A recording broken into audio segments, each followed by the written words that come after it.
سے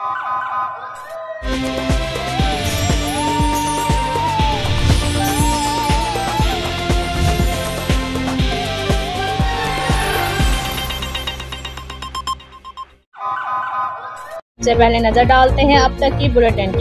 جی بالکل، محکمہ زراعت کے زیر اہتمام تقریب بسلسلہ تقسیم چیک و وظیفہ برائے university student internship programme cotton crop management 2023-24 منعقد ہوئی۔ Additional deputy commissioner general Abdul Jabbar تقریب کے مہمان خصوصی تھے۔ تقریب سے خطاب کرتے ہوئے ایڈیشنل ڈپٹی کمشنر نے کہا کہ حکومت پنجاب کپاس کی پیداوار کو فروغ دینے کے لیے ہر ممکن اقدامات اٹھا رہی ہے۔ کپاس کی پیداوار کو بڑھانے کے لیے حکومت پنجاب انٹرنشپ پروگرام کا آغاز کیا ہے، جس میں ضلع وہاڑی کے 80 طلباء و طالبات نے انٹرنشپ مکمل کر لی ہے۔ ان طلباء و طالبات کو فیلڈ میں کپاس کی نگہداشت کے لیے کاشتکاروں کی رہنمائی کی فراہمی پر مامور کیا گیا تھا۔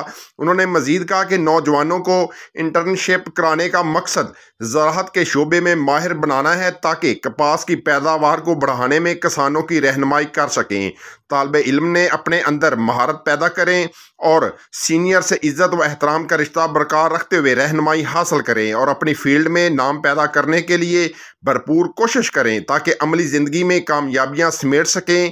ڈپٹی ڈائریکٹر زراعت ڈاکٹر محمد اقبال نیازی نے تقریب سے خطاب کرتے ہوئے کہا کہ حکومت پنجاب کے 3 ماہ کے یونیورسٹی اسٹوڈنٹ انٹرنشپ پروگرام سے کپاس کی پیداوار میں خاطر خواہ اضافہ ہوا ہے اور صوبے بھر میں اوسط پیداوار 20 من فی ایکڑ ریکارڈ کی گئی ہے اور کسانوں کو کپاس کی پیداوار میں اضافے کے لیے بھرپور رہنمائی کی گئی ہے۔ حکومت کے اس اقدام سے انشاءاللہ آنے والے سالوں میں کپاس کی بھرپور پیداوار حاصل ہوگی۔ تقریب کے اختتام پر additional deputy commissioner general Abdul Jabbar اور ڈپٹی ڈائریکٹر زراعت توسیع ڈاکٹر محمد اقبال نیازی اور اسسٹنٹ ڈائریکٹر محمد مظہر نے انٹرنشپ کرنے والے 80 طلباء طالبات میں فی کس 60,000 روپے کے علاوہ 60 لاکھ روپے کے چیک تقسیم کیے۔